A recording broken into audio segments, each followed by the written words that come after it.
Alkyl light से शुरू करते हैं वापस।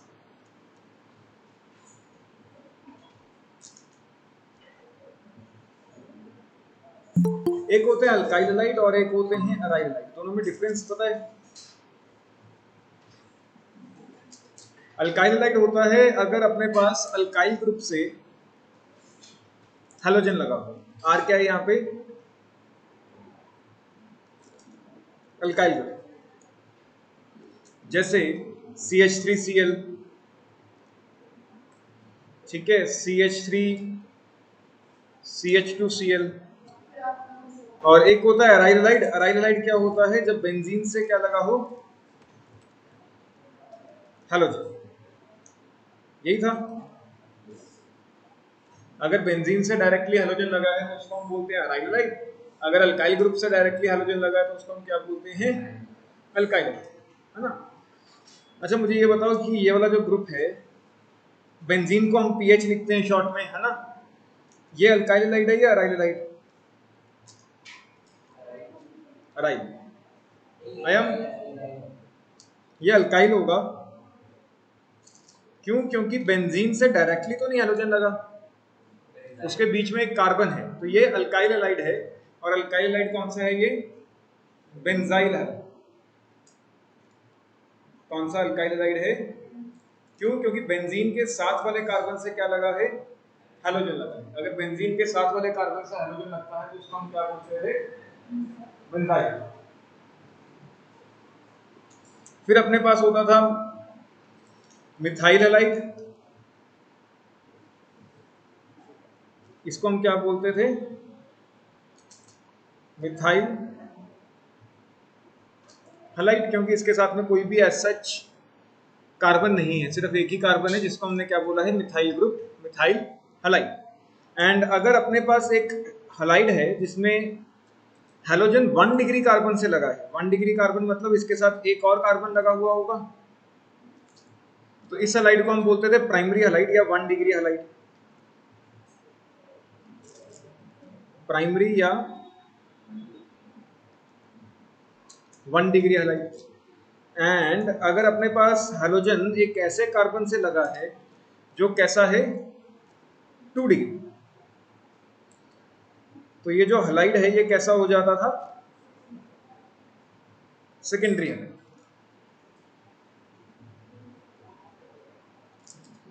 सेकेंडरी या 2 डिग्री हैलाइड। एंड अगर अपने पास अपना जो कार्बन है वो 3 डिग्री है और उससे हैलोजन लगा है, कार्बन कैसा है? 3 डिग्री, और उसके साथ अगर हैलोजन लगा दें, 3 डिग्री मतलब उसके साथ 3 कार्बन लगे, है ना, तो ये होता था टर्शियरी हैलाइड। क्या होता था?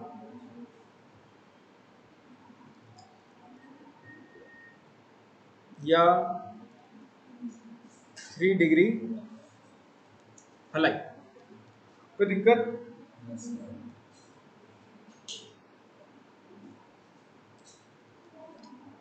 उसके बाद एक होता था अलाइल हैलाइड। अलाइल होता था डबल बॉन्ड के साथ वाला कार्बन। मान लो ये 2 कार्बन है जो डबल बॉन्ड बना रहे हैं, इसके साथ वाले कार्बन को हम क्या बोलते थे? Allylic carbon. इसको हम क्या बोलते हैं? Allylic carbon. और अगर मैं इससे हैलोजन लगा दूं तो ये बन जाता था अलाइल हैलाइड। क्या बन जाता था? Allyl halide. कोई दिक्कत? एंड अगर अपने पास डबल बॉन्डेड कार्बन पे ही हैलोजन लगा है तो ये ग्रुप कैसा होता था? डबल बॉन्डेड कार्बन को हम बोलते हैं विनाइलिक कार्बन। क्या बोलते हैं? एंड ये जो हैलाइड बनेगा इसको हम क्या बोल देंगे? विनाइल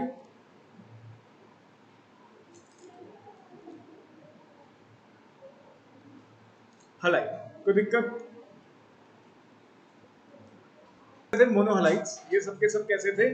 मोनोहलाइड्स, मतलब इसमें एक ही हैलोजन होता है। और एक होते हैं अपने पास डायहलाइड्स। डायहलाइड्स मतलब जिसके अंदर 2 हैलोजन होंगे। अगर वो दोनों हैलोजन एक ही कार्बन पे लगे हैं, अगर वो हैलोजन एक ही कार्बन पे लगे हैं तो उसको हम क्या बोलते थे? जेम डायहलाइड्स। एंड अगर वो जो दोनों कार्बन है वो एडजेसेंट कार्बन्स पे लगे हैं, हैलोजेंस एडजेसेंट कार्बन्स पे लगे हैं, एडजेसेंट मतलब पड़ोसी पड़ोसी, तब हम उसको क्या बोलते थे, विसिनल डाई हैलाइड। कोई दिक्कत? टोपी उतारो, ये टोपी अच्छी लगती है, नहीं तो बच्चे टीचर को टोपी पहना देते हैं, ऐसे अच्छे नहीं लगता।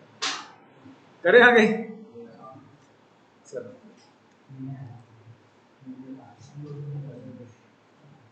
एक दो नॉमेनक्लेचर के ऊपर क्वेश्चन कर लेते हैं। हाँ,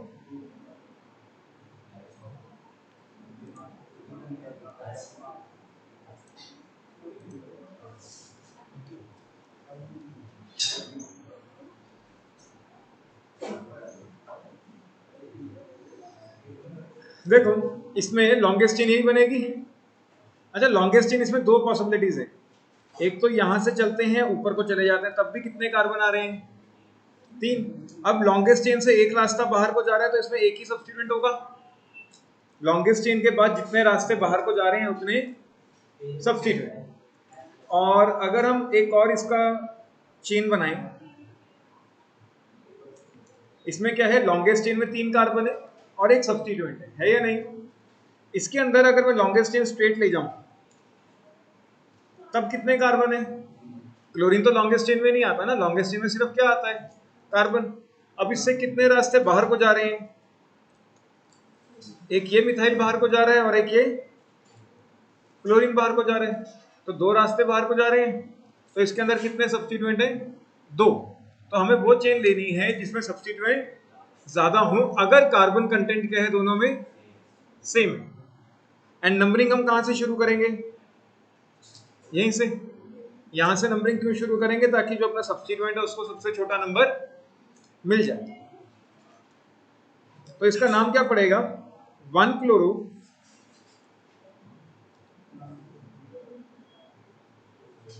2 मिथाइल, 3 कार्बन की चेन है तो प्रोपेन। कोई दिक्कत? क्लियर है नहीं? इसके बाद अपने को कुछ ग्रुप्स का भी याद रखना है। एक होता है आइसोप्रोपाइल,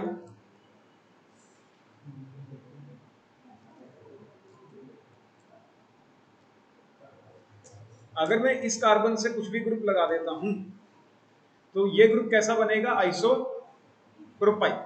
क्लियर? एक होता है आइसोब्यूटाइल,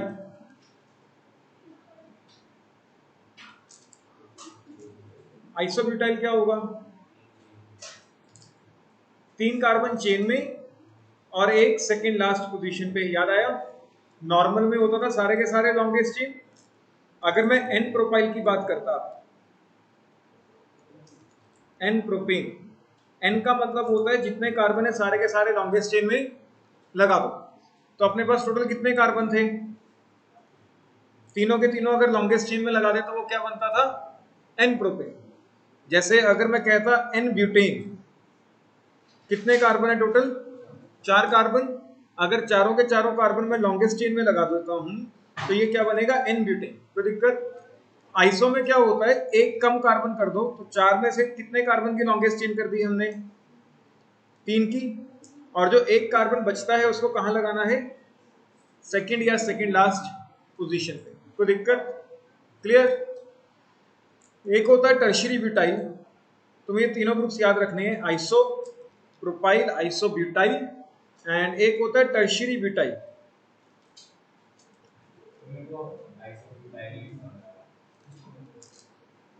तो टर्शियरी मतलब 3 डिग्री, 4 कार्बन है जिसमें से एक कैसा होना चाहिए, 3 डिग्री, एंड इस कार्बन से हमें क्या लगाना है, दूसरा ग्रुप लगाना है। आइसो का मतलब क्या होता है, देखो ब्यूटाइल मतलब 4 कार्बन होने चाहिए, ब्यूटाइल का मतलब टोटल कितने कार्बन होने चाहिए, 4। आइसो का मतलब उनमें से एक कम कर दो, तो 4 में से एक कम कर दिया, बचे कितने, 3 कार्बन की लॉन्गेस्ट चेन और एक सेकंड लास्ट पोजीशन। से कोई दिक्कत है? जैसे ये वाला कार्बन, ये कंपाउंड है, अगर हम इसका नॉमेनक्लेचर करें आईयूपीएसी के हिसाब से, ये 3 कंपाउंड की चेन बन गई, 3 कार्बन की, एक सब्स्टिट्यूएंट ये आएगा और एक सब्स्टिट्यूएंट, तो ये बनेगा 2 ब्रोमो,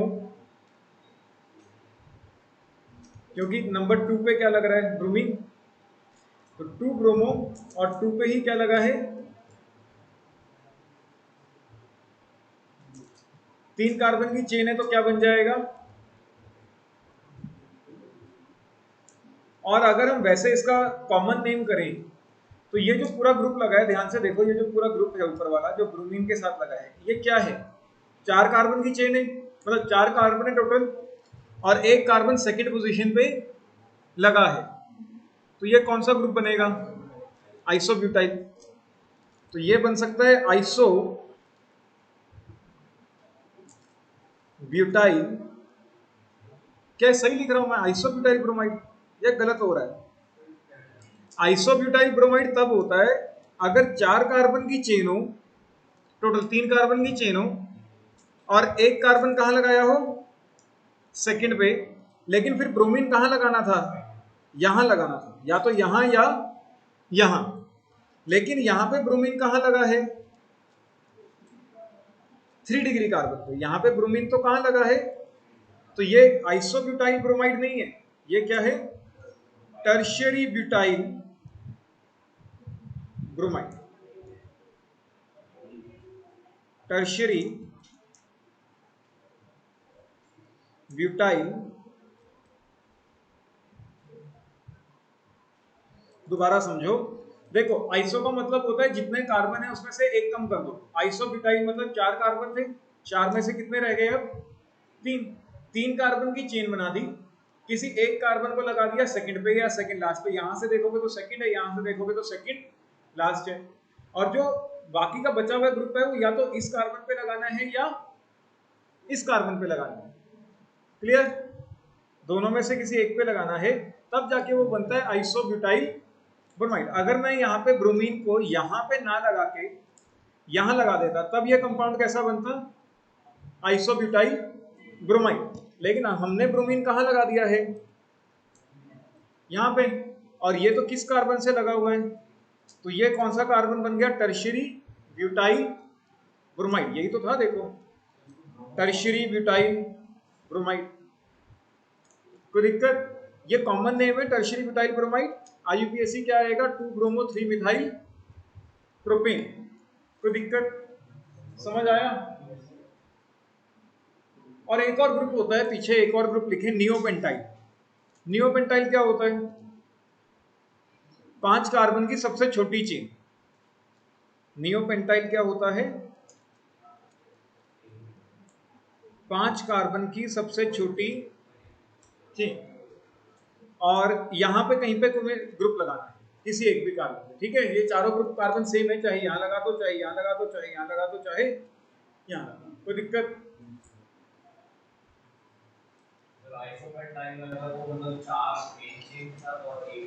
अब आइसोपेंटाइल अगर मुझे बनाना होता, आइसोपेंटाइल पेंट मतलब कितने कार्बन, 5, उसमें से एक कम कर दो, कितने रह गए, और किसी एक कार्बन को कहां लगाना है, सेकंड पे या सेकंड लास्ट में, मान लो यहां लगा रहा हूं, तो जो ग्रुप आएगा वो यहां आएगा, इसके हिसाब से लगाना होता है, यहां नहीं लगा सकते, फिर यहां तो सिमेट्री थी ना, तो कहीं पे भी लगा दिया, चाहे यहां लगा दो चाहे यहां लगा दो, बात एक ही है, लेकिन यहाँ पे क्या है, हमने ग्रुप कहाँ लगाया है, यहाँ पे, तो जो नया ब्रोमीन वगैरह आएगा वो कहाँ आना पड़ेगा, यहाँ पे, आ रहा है समझिए नहीं, कहने का मतलब क्या है, मान लो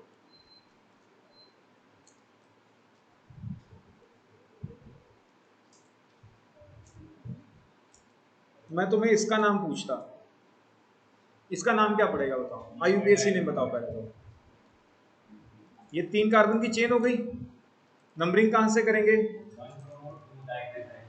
1 2 3, तो 1 ब्रोमो,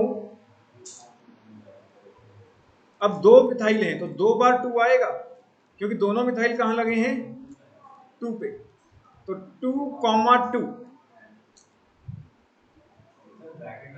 हाँ, डाइमिथाइल प्रोपेन, कोई दिक्कत, या फिर तुम ये भी कह सकते हो ये पूरा ग्रुप कैसा है, नियोपेंटाइल। ये पूरा ग्रुप 5 कार्बन का है और सबसे छोटी चेन है, अभी अभी ग्रुप बताया था ये, तो इसका कॉमन नेम क्या पड़ जाएगा, नियो पेंटाइल ब्रोमाइड। क्लियर? कोई दिक्कत? लिखो इसे।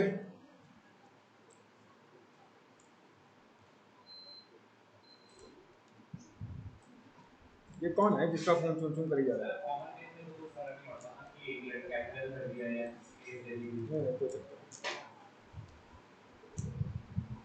इसका नाम बताओ,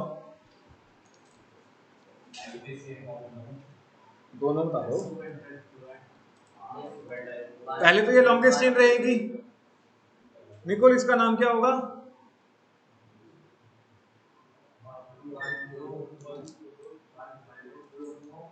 1 chloro 2 methyl butane. 1 chloro 2 methyl butane. And अब अगर हम वैसे देखें तो ये टोटल कितने कार्बन है, 5 कार्बन है, और 4 कार्बन हमने लॉन्गेस्ट चेन में लगाए हैं, और एक कार्बन को हमने कहाँ लगाया है, सेकंड पोजीशन पे, और फर्स्ट पे हमने किसको लगा दिया है, क्लोरीन को। तो अगर ऐसा कोई सिस्टम बनता है तो इसको हम लिख सकते हैं आइसोपेंटाइल, आइसोपेंटाइल क्लोराइड। क्लियर या नहीं?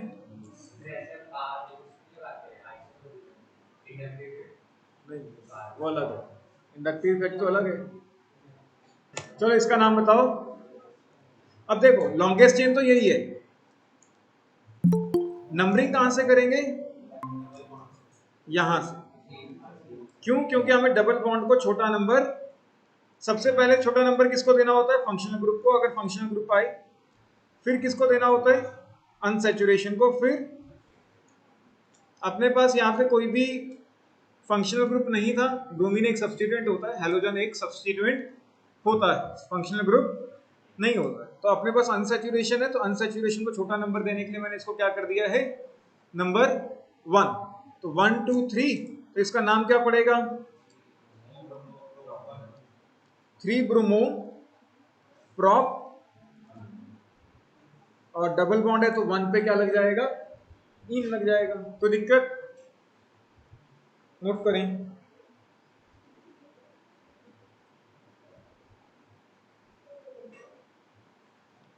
करें आगे।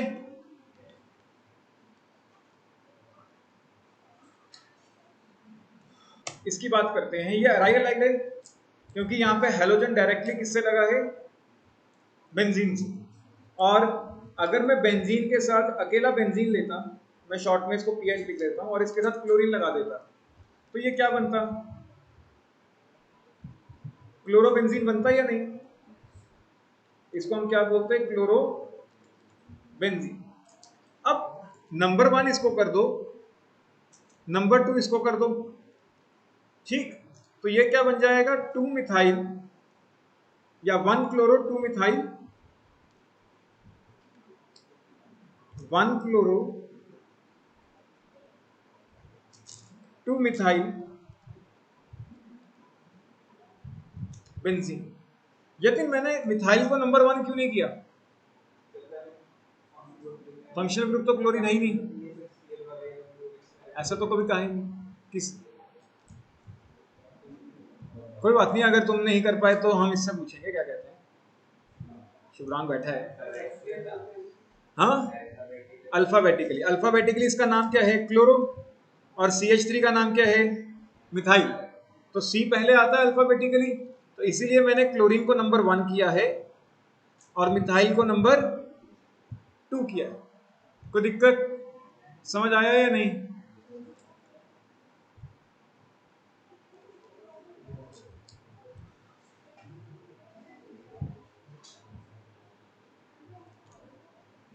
कहने का मतलब ये है कि भाई मान लो अपने पास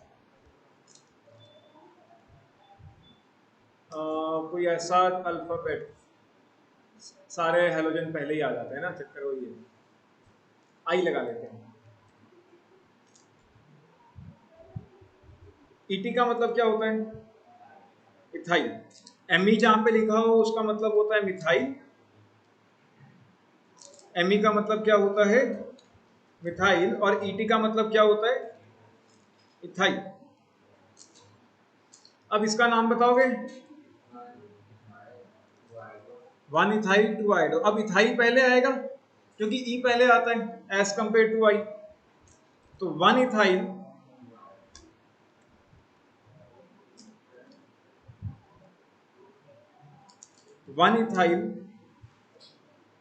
टू आयोडो बेंजीन। क्लियर? कोई दिक्कत? आसान है। करें आगे?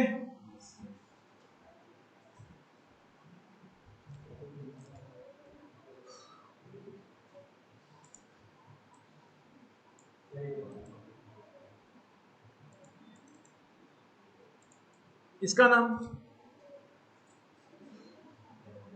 IUPAC। वैसे तो इसका नाम है बेंजाइल क्लोराइड। अगर हम कॉमन नेम की बात करें तो बेंजाइलिक कार्बन से लगा है क्लोरीन, तो कॉमन नेम तो इसका क्या है? Benzyl chloride. लेकिन IUPAC नेम क्या होगा?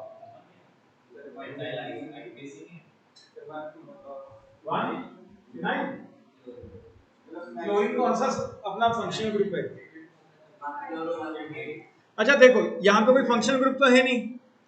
लॉन्गेस्ट ज्यादा कार्बन किसमें है? तो बेंजीन को मुझे पेरेंट मानना होगा।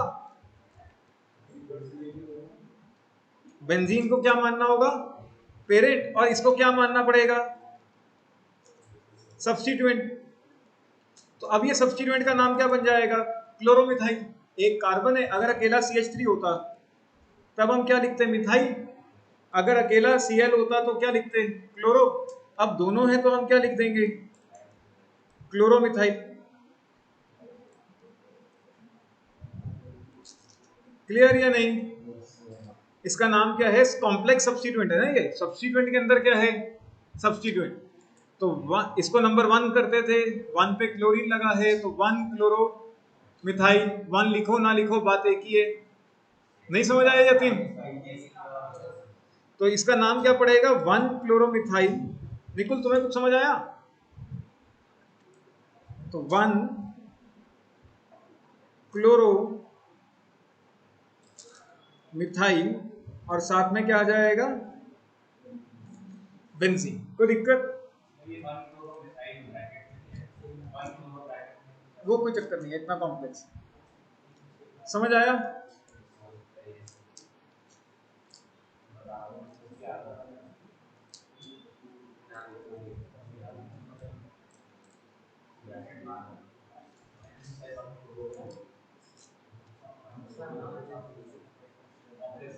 चलो इसका नाम बताओ।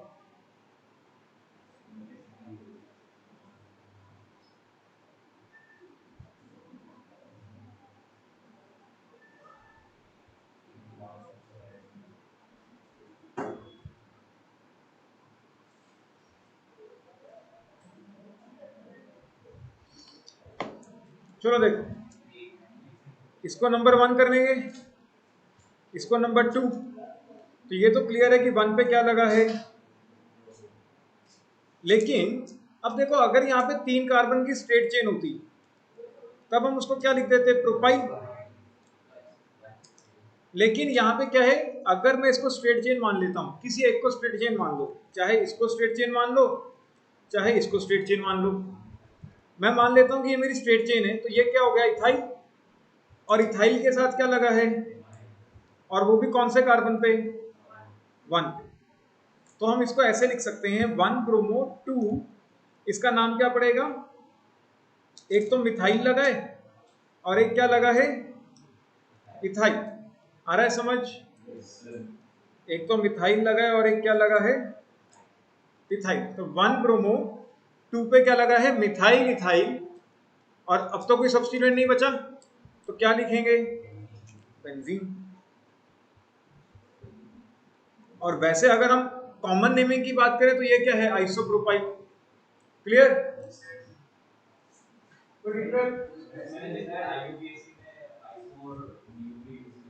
नहीं, आईसो और नियो आईयूपीएसी में नहीं आता वैसे। तो नंबर काटने के बहुत ज़्यादा चांसेस हैं। एक बार मेंस में ये क्वेश्चन आ चुका है, आईसो वगैरह यूज कर दिया था उन्होंने नॉमेनक्लेचर में और पूछा था कि कौन सा आईयूपीएसी नेम है, तो आंसर नन ऑफ दीज था उसका, क्योंकि आईसो वगैरह यूज नहीं किया जाता, आईयूपीएसी ये कॉमन नेमिंग में आता है। बुक्स वगैरह जो मर्जी लिखें, लेकिन वैसे मेंस में अगर इसको गलत किया तो मतलब गलत। कोई डाउट यहाँ तक? अच्छा, अगर मैं ऐसे लिखता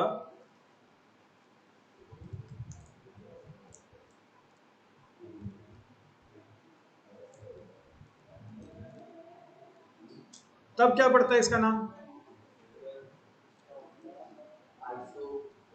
अरे आईसो नहीं चाहिए हमें, आईयूपीएसी नेमिंग चाहिए।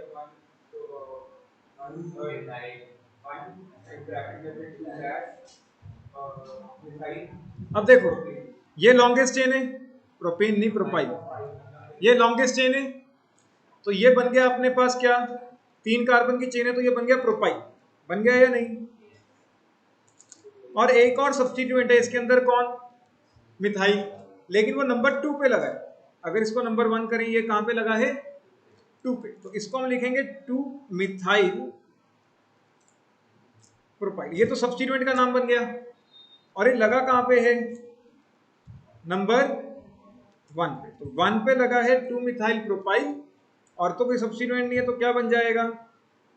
और वैसे देखें तो ये क्या है? आइसोब्यूटाइल, क्योंकि 4 कार्बन है टोटल, 3 चेन में रखे हैं और एक सेकंड पोजीशन पे रखा है, तो ये है आइसोब्यूटाइल।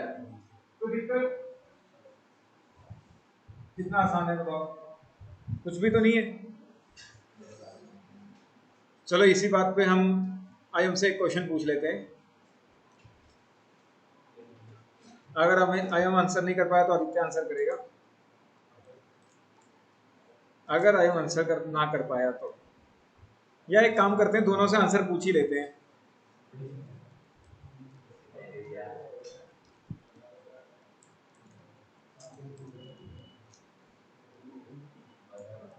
चलो भाई आयम,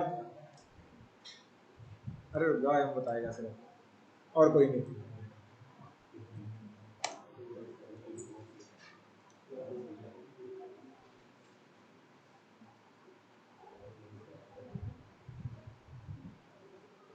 आदित्य तुम भी बता ही दो।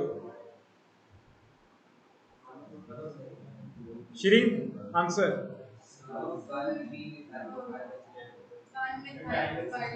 One methyl propyl, one methyl benzene, अच्छा वन मिथाइल, हाँ भाई, हाँ। मैं क्या क्या ये वाला या वो वाला? ये बोल रहा है 1 मिथाइल 1 3 मिथाइल, क्या बोला उसने पता है? निकुल, लक्षिता, बच्चे ये तो चारों कार्बन चेन में तो हैं, वो तो लिखने का फर्क है। तो ये चारों कार्बन लॉन्गेस्ट चेन में ही हैं, तो ये नाम पड़ेगा क्या? ब्यूटाइल। तो 1 ब्यूटाइल।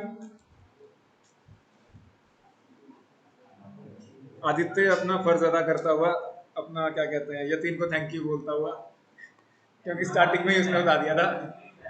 ये वाला, इसमें देखो लॉन्गेस्ट चेन में नहीं है ना सारे कार्बन, लॉन्गेस्ट चेन स्टार्ट होती है बेंजीन के साथ वाले से, यहीं से स्टार्ट होगी, तो या तो ऊपर को जा सकते हो या आगे को जा सकते हो, एक कार्बन सब्स्टिट्यूएंट बनेगा ही बनेगा, तो इसलिए मिथाइल इथाइल लिखना पड़ता है।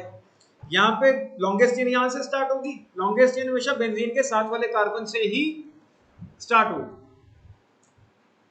क्लियर? कोई दिक्कत? समझ आया? चलो यहाँ पे एक और एग्जांपल कर लेते हैं छोटा सा, इसका आंसर हम हर्ष से पूछ लेंगे। ऐसा तो वैसे हमें पूरी उम्मीद है कि हर्ष आंसर कर देगा। हर्ष एब्सेंट है, वो तो हर्ष बत्ता है एब्सेंट है ना, तो हम प्यार से तुम्हें हर्षी तो बुलाते हैं।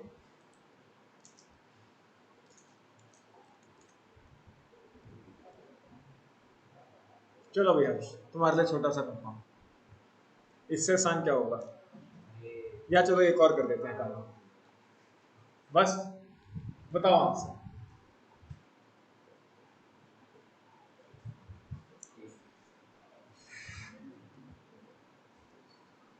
इसका आंसर बताएं।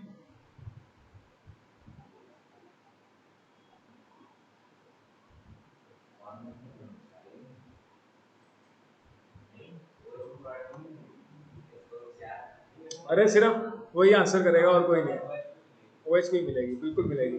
हाँ, क्योंकि वो फंक्शनल ग्रुप है।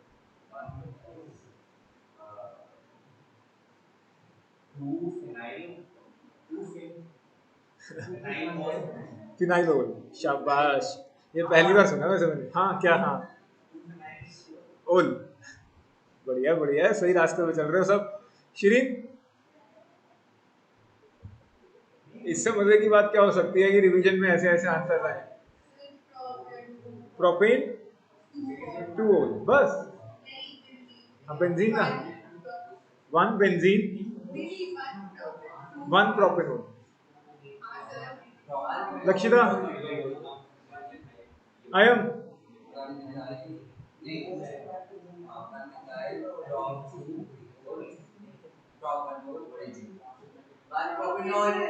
क्या करते रहते हो भाई?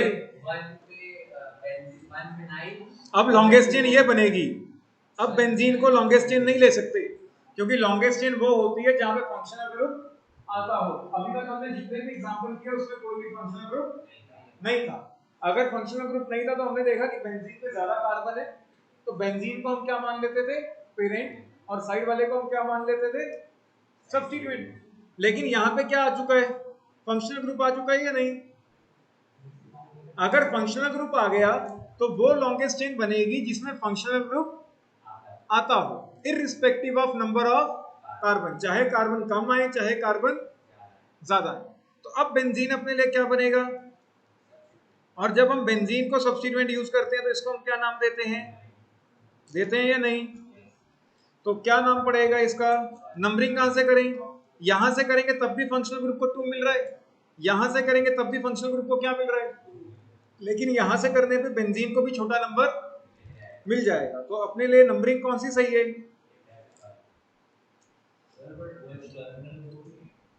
नहीं, वन फिनाइल प्रोपेन टू, कितना आसान था।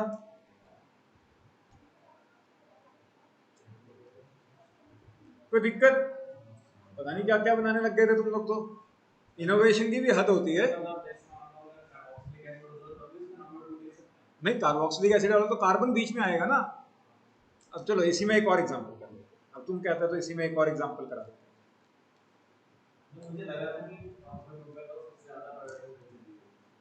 नहीं, बिल्कुल सही लगा है, एकदम सही है, बात एकदम सही है।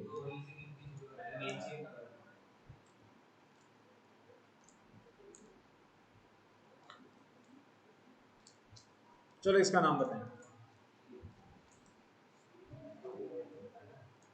अब देखो, पेरेंट कंपाउंड ये बनेगा, ये चेन बनेगी, क्यों? क्योंकि अपने को फंक्शनल ग्रुप को इंक्लूड करना है और फंक्शनल ग्रुप को ही छोटा नंबर देना है। तो यहीं से नंबरिंग शुरू कर देते हैं, नंबर 1 सीधा मिल जाएगा, नंबर 2 नंबर, ये है इथाइल और एक है फिनाइल। इथाइल पहले आता है तो 2 ethyl 3 phenyl, 2 ethyl 3 phenyl propane 1 weak acid. 1 लगाओ ना लगाओ कोई चक्कर नहीं है। क्लियर या नहीं? कितना आसान है बताओ।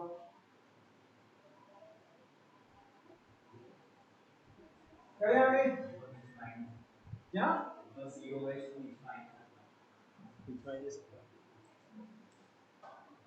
ठीक, चलो अब आगे पढ़ते हैं। ऐसा नहीं है कि इसी चैप्टर पे लटके रहना है, आगे करते हैं। हेडिंग डालें, method of preparation of alkyl halides. Method of preparation of alkyl halides. Method of preparation of alkyl halides. इसके अंदर सबसे पहला मेथड हमने किया था कि अगर हमारे पास कोई भी अल्कोहल है, चलो कोई बात नहीं, अब अल्कोहल वाला कर रहे हैं, कोई बात नहीं, ये वाला कर रहे हैं। अगर अपने पास कोई भी क्या है, अल्कोहल है, अल्कोहल को हम किस किस से रिएक्ट करा सकते हैं? HX से करा सकते हैं, PX3 से करा सकते हैं, PX5 से करा सकते हैं, प्रोवाइडेड यहाँ पे हेलोजन क्या हो सकता है, सिर्फ और सिर्फ क्लोरीन और ब्रोमीन। यहाँ पे अकेला क्लोरीन ही होता है, PCl5 ही होता है, PBr5 नहीं होता है अपने पास, ठीक है। HX के साथ ZnCl2 भी लिख देते हैं कई बार, लुक्कस रिएजेंट। हाँ, अकेला HX भी ले सकते हैं। HX अकेला लेंगे तो थोड़ा मुश्किल होगा, हीट करना पड़ता है। अगर HX के साथ जिंक क्लोराइड ले लोगे तो बढ़िया काम हो जाता है, कोई दिक्कत, ठीक है। और हम क्या ले सकते हैं, फास्फोरस के साथ हैलोजन ले सकते हैं। हाँ, कोई दिक्कत। और क्या ले सकते हैं हम, SOCl2। जब हम SOCl2 लेते हैं तो इसको हम क्या बोलते हैं, डार्जन रिएक्शन। और हम क्या ले सकते हैं, SO2Cl2 भी ले सकते हैं। इन सब में से कोई भी लो, रिएक्शन एक ही है, OH की जगह क्या आ जाएगा, X आ जाएगा। और हम डार्जन रिएक्शन को बेस्ट कंसीडर करते हैं, क्यों? क्योंकि डार्जन रिएक्शन के जो बाय प्रोडक्ट्स हैं, मान लो हमारे पास कोई अल्कोहल है, उसको हमने SOCl2 से रिएक्ट कराया, तो अपने पास क्या मिलेगा, RCl, SO2 गैस, एंड तो जो बाय प्रोडक्ट हैं वो गैसियस है, वो फटाफट वेसल से बाहर निकल जाएंगे, और जो सिर्फ रिक्वायर्ड प्रोडक्ट है वही अपने पास बचता है, कोई दिक्कत। इसीलिए इस रिएक्शन को, इस प्रोसेस को क्या माना जाता है, बेस्ट मेथड, कोई दिक्कत। और तुम्हें इसका बाय प्रोडक्ट याद रखना है, PX3 का PX5 का POX3, एंड इसका, तुम्हें ये बाय प्रोडक्ट्स याद रखने होंगे, थोड़ा ध्यान से नोट कर लें, कोई दिक्कत।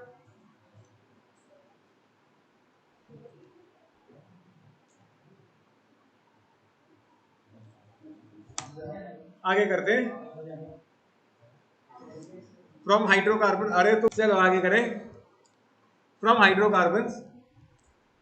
अगर हाइड्रोकार्बन से तुम्हें बनाना है तो हेलोजन यूज करो in presence of sunlight. Basically heat use कर सकते हो, या हीट या लाइट, CBSE में यही यूज करते हैं दोनों चीजें, या तो हीट या लाइट। अगर हम हीट या लाइट यूज करते हैं तो होता क्या है, sp3 कार्बन के साथ जो हेलोजन है, हाइड्रोजन है, इस रिएक्शन में होगा क्या, sp3 कार्बन के साथ जो हाइड्रोजन है उसको किससे रिप्लेस कर देना है, हेलोजन से। sp3 कार्बन के साथ जो हाइड्रोजन है उसको किससे रिप्लेस कर देना है, हेलोजन से। sp3 कार्बन क्या होता है, एक ऐसा कार्बन जिसके पास सिर्फ और सिर्फ कैसे बॉन्ड्स हो, सिंगल बॉन्ड्स। तो उस कार्बन को हम क्या बोला करते हैं, sp2 नहीं, sp3, कोई दिक्कत। अब यहाँ पे सारे के सारे सिंगल बॉन्डेड कार्बन ही है, तो सारे के सारे कार्बन कैसे हैं, अच्छा ये वाला कार्बन और ये वाला कार्बन क्या है, सेम। हमें कैसे पता चला सेम है, चाहे तुम यहाँ पे हाइड्रोजन हटा के क्लोरीन लगाओ, चाहे तुम यहाँ पे हाइड्रोजन हटा के क्लोरीन लगाओ, अगर यहाँ हाइड्रोजन हटा के क्लोरीन लगाओगे तब भी उसका नाम क्या पड़ेगा, 1-क्लोरोब्यूटेन। यहाँ हाइड्रोजन हटा के क्लोरीन लगाओगे तब भी उसका नाम क्या पड़ेगा, 1-क्लोरोब्यूटेन। तो दोनों में ही 1-क्लोरोब्यूटेन मिल रहा है, तो ये दोनों कार्बन क्या हैं, आइडेंटिकल। ऊपर से ये दोनों कार्बन कैसे हैं, क्यों, क्योंकि चाहे तुम यहाँ पे कार्बन पे हाइड्रोजन हटा के क्लोरीन लगाओ, चाहे इस कार्बन पे हाइड्रोजन हटा के क्लोरीन लगाओ, दोनों पे ही नाम क्या पड़ेगा प्रोडक्ट का, 2-क्लोरोब्यूटेन, कोई दिक्कत। तो अपने पास सिर्फ दो ही डिफरेंट टाइप के प्रोडक्ट्स मिलेंगे, एक 1-क्लोरो या N-ब्यूटाइल क्लोराइड और एक सेकेंडरी ब्यूटाइल क्लोराइड। रेशियो नहीं हम निकालेंगे, परसेंटेज होती है इसका निकालने का, +1 में फॉर्मूला दिया था वो आता है। अब ये वाला क्वेश्चन बहुत इंपॉर्टेंट है तुमने, ये वाला बहुत इंपॉर्टेंट है, मेंस में नहीं आता, मेंस में ब्रोमीन वाला आता है, सिलेक्टिव वाला, ब्रोमीन वाला कराऊंगा अभी, ठीक है। इधर यहाँ पे ये भी sp3 है, सारे के सारे कार्बन sp3 है, लेकिन इस कार्बन के पास तो हाइड्रोजन है ही नहीं, तो यहाँ तो रिएक्शन नहीं हो सकती। अब रिएक्शन कहाँ होगी, या तो यहाँ पे, या यहाँ पे, या यहाँ पे, या चारों के चारों कार्बन क्या है, सेम, क्योंकि कहीं पे भी हाइड्रोजन लगा के क्या लगा लो, क्लोरीन लगा लो, तो प्रोडक्ट मिलेगा उसका नाम क्या बनेगा, सेम। और इवन ये एनसीईआरटी का क्वेश्चन भी है, एनसीईआरटी में क्वेश्चन दिया हुआ है कि तुम्हारे पास फॉर्मूला दिया हुआ है C5H12, तुम्हें फॉर्मूला दिया है C5H12 और उसकी हैलोजिनेशन पे सिर्फ सिंगल प्रोडक्ट मिलता है और तुम्हें उसका स्ट्रक्चर बताना है, तो उसका स्ट्रक्चर क्या बनेगा, नियोपेंटेन। क्यों, क्योंकि इसमें सारे कार्बन क्या हैं, आइडेंटिकल, कहीं पे भी हाइड्रोजन लगा के क्या लगा सकते हैं, क्लोरीन लगा सकते हैं। कोई दिक्कत समझ आ रहा है या नहीं, कोई दिक्कत। इसी में एक और पॉइंट हम जोड़ सकते हैं, ये लिख लिया, हम क्लोरीन की जगह क्या यूज करते हैं, ब्रोमीन। अगर हम क्लोरीन की जगह क्या यूज करते हैं, ब्रोमीन होती है selective, bromination is selective. Selective का मतलब क्या है कि one of the product is obtained in large, one of the product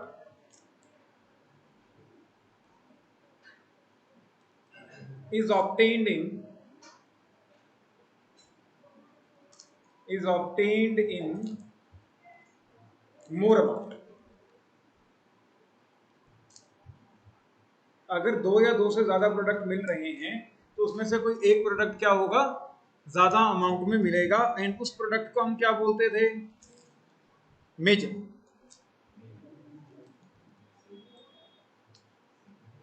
अब देखो, जैसे अपने पास यही कार्बन है, इधर इधर यही है, इसकी हम ब्रोमिनेशन कराते हैं, क्या कराते हैं, अच्छा ब्रोमिनेशन जब कराएंगे तो ये वाला कार्बन और ये वाला कार्बन तो क्या है, सेम, ठीक, और ये वाला कार्बन क्या है, अलग। तो अपने पास दो डिफरेंट टाइप के प्रोडक्ट्स मिलेंगे, एक तो मिलेगा 1 ब्रोमो और एक क्या मिलेगा, 2 ब्रो। कोई दिक्कत। अच्छा, अब अगर दोनों मिल रहे हैं तो हमें ये देखना है कि ज्यादा स्टेबल कार्बन कौन सा। स्टेबिलिटी ऑर्डर की अगर हम बात करें तो बेंजाइल सबसे ज्यादा स्टेबल होता है, सबसे ज्यादा स्टेबल कौन होता है, फिर कौन होता है, अलाइल, फिर 3 डिग्री, फिर और लास्ट में मिथाइल। अच्छा, अब देखें ये वाला कार्बन कैसा है, 1 डिग्री कार्बन, क्यों, क्योंकि इसके साथ एक ही कार्बन लगा है। ये वाला कार्बन कैसा है, इसके साथ 2 कार्बन लगे हैं, तो ये ज्यादा स्टेबल है, तो ये वाला प्रोडक्ट कैसा बनेगा, और ये वाला प्रोडक्ट कैसा मिलेगा, नहीं। रिएक्शन फ्रॉम एल्कीन्स, एल्कीन से बनाना है हेलोजन अल्काइल हैलाइड को। एल्कीन से बनाने के 2-3 मेथड है। पहला मेथड क्या है, उसके अंदर HX ऐड कर दो, क्या ऐड कर दो, HX ऐड कर दो। अब इसमें कौन सा रूल लगता है, मार्कोनिकॉफ रूल। मार्कोनिकॉफ रूल क्या कहता है कि भाई जो ज्यादा स्टेबल है, जैसे ये वाला कार्बन क्या है, ज्यादा स्टेबल, मोर स्टेबल वाले पे क्या लगाना है, मोर स्टेबल पे X लगाना है, और कम स्टेबल वाले पे क्या लगाना है,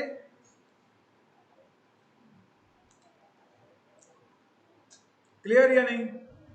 अब इन दोनों में से ज्यादा स्टेबल कार्बन कौन है, ये ज्यादा स्टेबल है क्योंकि 2 डिग्री होने वाला है, और ये कैसा है, तो 1 डिग्री पे इन्होंने क्या लगाया और 2 डिग्री पे क्या लगा दिया। तो इस रूल को हम क्या बोलते हैं कि ज्यादा स्टेबल कार्बन पे या मोर अल्काइल। मार्कोनिकॉफ रूल क्या है वो लिखो, मैं बोलता हूं लिख लो, इसमें ये सीबीएसई में आ सकता है। Markovnikov rule, during electrophilic addition reaction of alkenes, during electrophilic addition reaction of alkenes, negative part of attacking reagent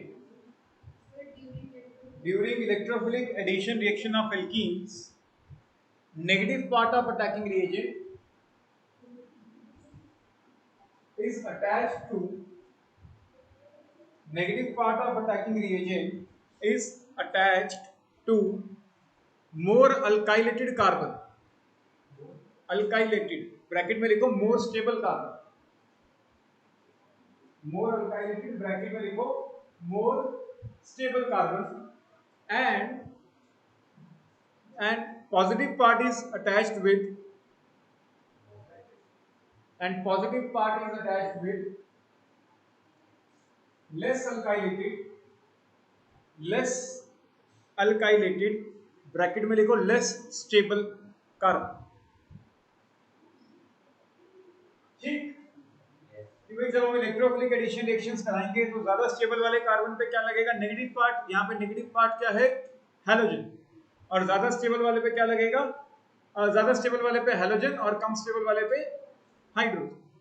कोई दिक्कत? और अगर हम HBr के साथ पेरोक्साइड डालते हैं, एंटी मार्कोनिकॉफ सिर्फ और सिर्फ किस में काम करता है, HBr में। ना ये HCl में काम करता है, ना ये HF में काम करता है, ना ये HI में काम करता है। एंटी मार्कोनिकॉफ किस में काम करेगा, सिर्फ और सिर्फ HBr में। और एंटी मार्कोनिकॉफ कराने के लिए HBr के साथ तुम्हें क्या डालना पड़ता है, पेरोक्साइड। तुम बेंजोइल पेरोक्साइड भी डाल सकते हो या हाइड्रोजन पेरोक्साइड भी ऐड कर सकते हो, या तो बेंजोइल पेरोक्साइड या हाइड्रोजन पेरोक्साइड, कोई भी एक पेरोक्साइड चाहिए एंटी मार्कोनिकॉफ को लगवाने के लिए। तो दिक्कत, एंटी मार्कोनिकॉफ को उल्टा हो जाएगा, कम स्टेबल के साथ क्या लग जाएगा, हैलोजन, ज्यादा स्टेबल के साथ क्या लग जाएगा। कोई दिक्कत? समझ आया? आसान है।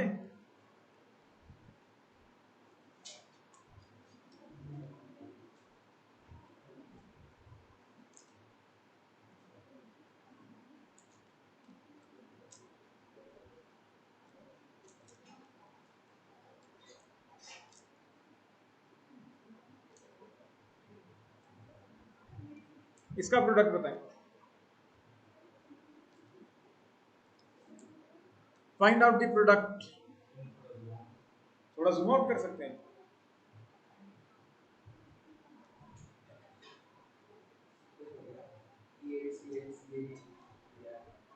नहीं, मुझे दोनों का आंसर बताओ। सेम आएगा, डिफरेंट आएगा, क्या आएगा? सेम आएगा, सेम आएगा, डिफरेंट आएगा, डिफरेंट, सेम। चलो देखो, ये कार्बन कौन सा है, बेंजीन के साथ वाला तो बेंजाइलिक, और ये तो नॉर्मल सा कार्बन है, कौन सा, 1 डिग्री।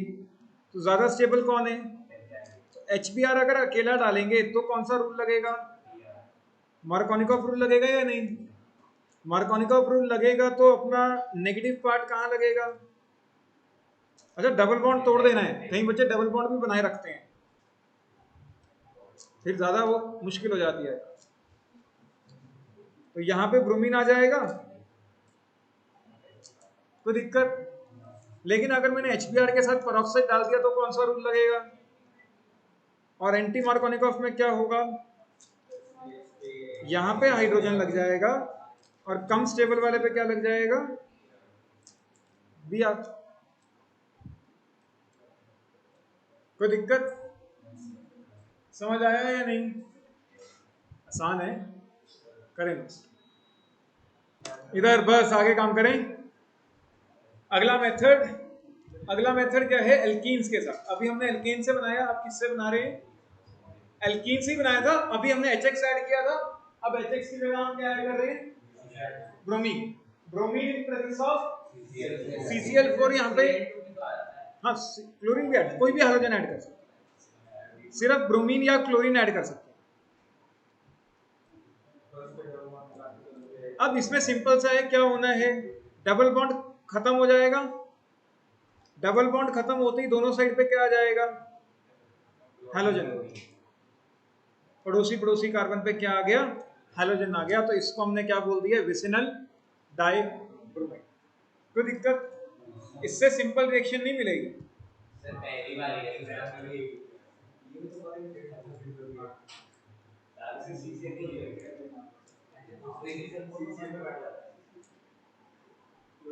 जैसे क्लोरीन ऐड किया इन प्रेजेंस ऑफ CCl4, तो कुछ नहीं करना, बिना सोचे समझे डबल बॉन्ड को क्या कर देना है, सिंगल बॉन्ड में कन्वर्ट, एंड दोनों साइड पे क्या लगा देना है,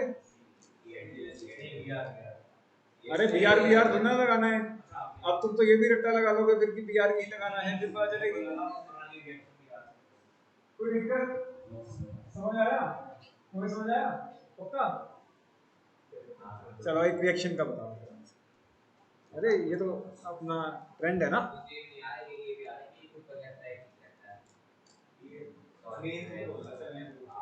अरे अभी हम जो रिवीजन कर रहे हैं प्योरली फोकसिंग ऑन CBSE।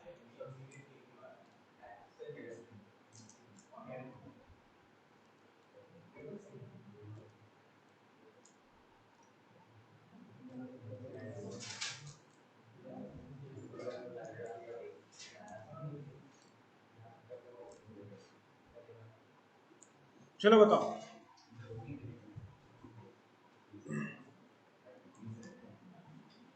अरे बेंजीन कहां से बन गया वो प्रोडक्ट में जाते जाते?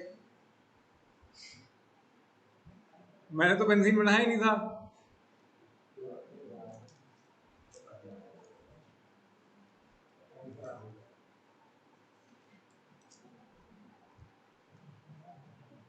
एक यहाँ पे ऐसा करो, मिथाइल ग्रुप लगा दो। अब ठीक है,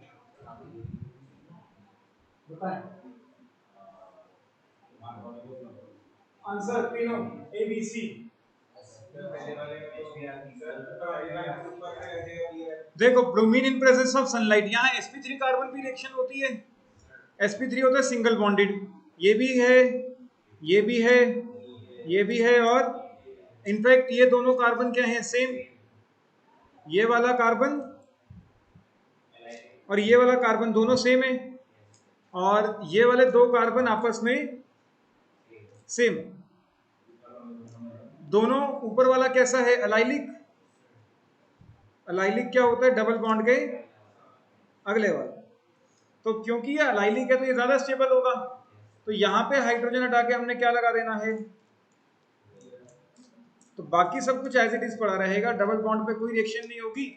यहाँ पे हमने हाइड्रोजन हटा के क्या लगा दिया है, कोई दिक्कत?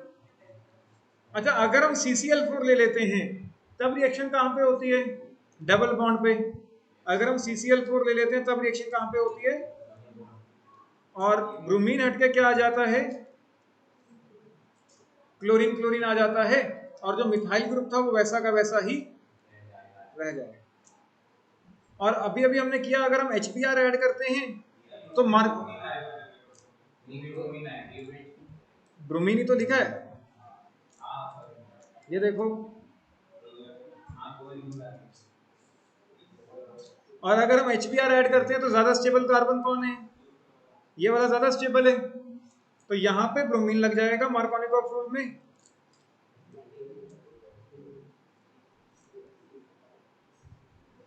और यहाँ पे हाइड्रोजन लग जाएगा। अभी अभी तो किया, मार्कोनिकॉफ रूल लगता है HBr में। और अगर मैं पेरोक्साइड ले लेता साथ में तो उल्टा हो जाता। समझ आया? अगर मैं यही रिएक्शन, हाँ बोलो बोलो, डबल बॉन्ड तोड़ के एक साइड H लगाना है, एक साइड Br लगाना है, ये कार्बन ज्यादा स्टेबल है। अरे 3 डिग्री है बच्चे, 3 डिग्री है ना ये। और अगर हम यही रिएक्शन कराते लेकिन HBr in presence of peroxide कर देते,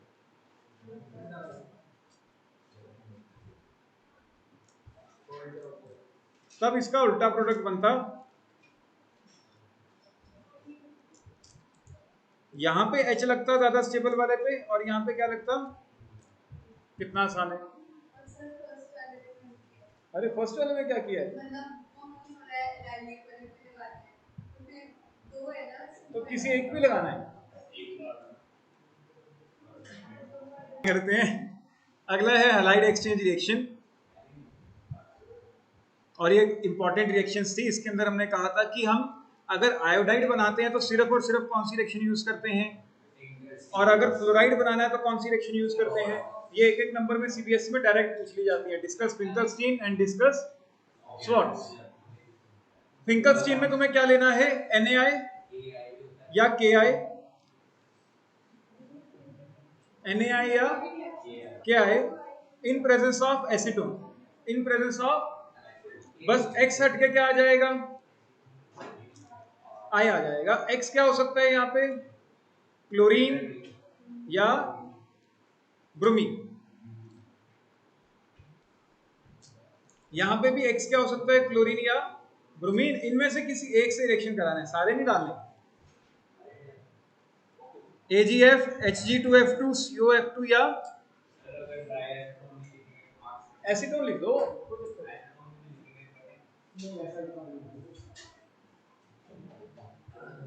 कोई दिक्कत, एसीटोन तो यहाँ पे बस एक सॉल्वेंट का काम करता है। नोट करें इसे। ठीक, आगे करते हैं physical physical properties of haloalkanes. Physical properties के अंदर सबसे पहला आएगा मेल्टिंग एंड बॉइलिंग पॉइंट। देखो, अगर हम मेल्टिंग बॉइलिंग पॉइंट की बात करते हैं तो अगर हम बात करें एल्केन्स की या एल्कीन्स की या कोई भी अल्काइन की, बेसिकली हम किसकी बात कर रहे हैं, हाइड्रोकार्बन।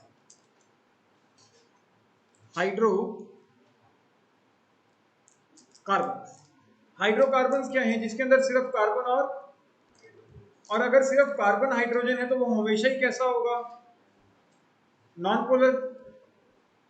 नॉन पोलर के अंदर फोर्सेस कैसी होती हैं, weak forces. Non polar compounds में कैसी फोर्सेस होती हैं, वीक फोर्सेस। वीक फोर्सेस कौन सी, वैन डर वाल फोर्सेस। कौन सी,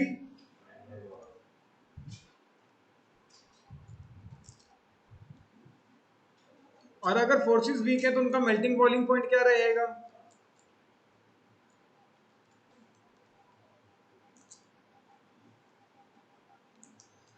तो जो हाइड्रोकार्बन्स होते हैं उनका मेल्टिंग बॉइलिंग पॉइंट क्या होता है, काफी कम होता है। लेकिन अगर हम बात करते हैं अल्काइल हलाइड की, किसकी, अल्काइल हलाइड की। अल्काइल हलाइड क्या होता है, जिसके अंदर हेलोजन आ जाए। हेलोजन कैसा होता है, इलेक्ट्रोनेगेटिव, है ना, तो पोलैरिटी आ जाती है इसके अंदर। इसके अंदर क्या आ गई, थोड़ी सी पोलैरिटी। कोई दिक्कत, पोलैरिटी क्यों आई, क्योंकि चार्ज डिस्ट्रीब्यूशन हो जाती है। क्लोरीन इलेक्ट्रोनेगेटिव होता है तो उसके ऊपर पार्शियल नेगेटिव आ जाता है, कार्बन के ऊपर कैसा चार्ज आ जाता है, तो इसके अंदर पोलैरिटी आ जाती है। जब पोलैरिटी आ जाती है तो फोर्सेस थोड़ी सी ज्यादा हो जाती है। फोर्सेस क्या हो जाती है, थोड़ी सी ज्यादा हो जाती हैं। अगर फोर्सेस ज्यादा हो जाएंगी तो बॉइलिंग पॉइंट, मेल्टिंग पॉइंट भी क्या हो जाएगा। तो अगर हम हाइड्रोकार्बन से कंपेयर करें, इनका मेल्टिंग बॉइलिंग पॉइंट क्या रहता है, हाई। ठीक, अगर हम हाइड्रोकार्बन से कंपेयर करते हैं तो इनका मेल्टिंग बॉइलिंग पॉइंट क्या रहता है, ज्यादा रहता है। अगर हम अल्कोहल से कंपेयर करें, अल्कोहल्स के अंदर तो क्या होता है, हाइड्रोजन बॉन्डिंग हो जाती है। इसके अंदर हाइड्रोजन बॉन्डिंग तो नहीं है ना। अगर हम अल्कोहल्स की बात करें तो अल्कोहल्स में कैसी बॉन्डिंग हो जाती है, देखो हाइड्रोजन बॉन्डिंग की कंडीशन क्या थी, FON। देखो हाइड्रोजन बॉन्डिंग की कंडीशन क्या है, फोन। किसी एक मॉलिक्यूल में फ्लोरीन, ऑक्सीजन, नाइट्रोजन, इनमें से कोई एक होना चाहिए, और दूसरे मॉलिक्यूल में FH। अच्छा, अब ये जरूरी नहीं है कि भाई फ्लोरीन है तो FH ही होना चाहिए, इनमें से कोई एक और इनमें से कोई एक। अब मैं इसको पहला मॉलिक्यूल मानता हूं, यहां से मैंने क्या निकाल लिया, O। और यहाँ पे क्या निकाल लिया, तो क्या हाइड्रोजन बॉन्डिंग होगी? बिल्कुल होगी। तो अल्कोहल्स में तो क्या हो जाती है? Hydrogen bonding. तो हाइड्रोजन बॉन्डिंग के कारण इनका मेल्टिंग बॉइलिंग पॉइंट क्या हो जाता है? और ज्यादा हाई हो जाता है। तो अल्कोहल्स में मेल्टिंग बॉइलिंग पॉइंट तो और ज्यादा क्या हो जाता है? तो सबसे ज्यादा किसका हुआ? अल्कोहल्स का। सबसे ज्यादा मेल्टिंग बॉइलिंग पॉइंट किसका हुआ? अल्कोहल्स के बाद किसका आएगा? Alkyl halides. और सबसे कम किसका आएगा? Hydro carbon. क्लियर? पहले तो ये नोट करें।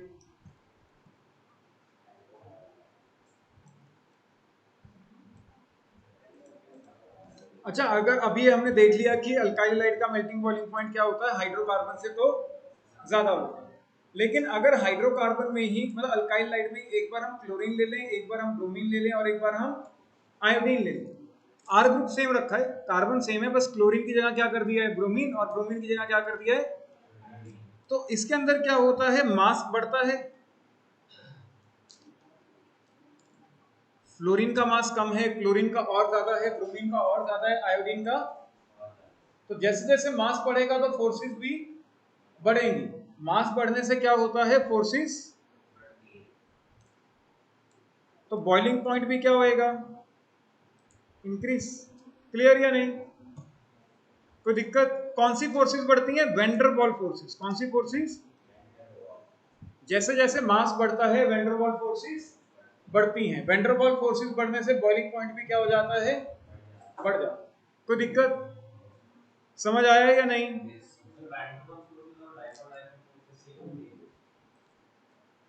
नहीं नहीं, अलग अलग होते हैं। डायपोल डायपोल पोलर के अंदर होते हैं। यहाँ तो तीनों ही पोलर है ना, तो फिर वेंडरवॉल फोर्सेस कंपेयर कर लो। तीनों ही पोलर है ना। हाँ, तीनों ही पोलर है तो हमने कंपेयर किया सिर्फ मास। वो तीनों भी डायपोल डायपोल होंगी। वेंडरवॉल से हमने कंपेयर कर लिया क्योंकि वेंडरवॉल तो फर्क आ जाता है ना मास बढ़ने से। डायपोल डायपोल में कोई फर्क नहीं आता। कोई दिक्कत? समझ आया यहां तक? अच्छा, अगर हम ले लेते आइसोमेरिक हैलाइड्स, अगर हम क्या ले लेते? Isomeric halides. कहने का मतलब ये है, एक बार हमने ले लिया भाई 5 कार्बन का या 3 कार्बन का हेलोजन, 4 का ले लिया, और एक बार हम इसका सेकेंडरी हैलाइड बना देते हैं।